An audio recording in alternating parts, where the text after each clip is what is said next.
Hi guys, Penny Wells from the Top of Down Under. It's that time of year again when we're prepping the vehicles ready for another adventure. Recently I added to my cruiser a Flash Lube Catch Can Pro canister, and it was so easy to install I thought I'd show you how to do it whilst we install one on our secondary vehicle.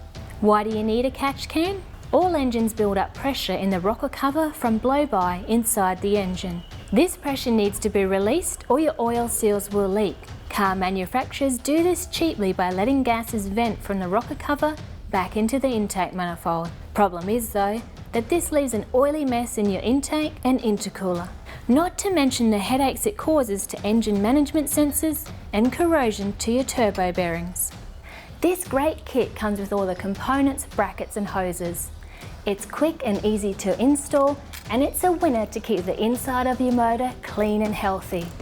The Flash Lube Catch Can uses a replaceable 10-layer filter element to catch these nasties, and both a pressure and vacuum relief valve to regulate the flow, and a large inlet and outlet port to ensure no restriction issues. All you need is basic hand tools. These kits are vehicle specific. They fit in the close confines beautifully of a modern day engine bay, and they also have a drain point for easy servicing. The catch can is part of my 3-point approach to protecting my common rail engine, which also includes a Flash Lube diesel filter and diesel conditioner. I need my engines to perform at their best under the toughest conditions that the Australian outback throws at them. Installing a Flash Lube Catch Can will ensure that they stay in top condition.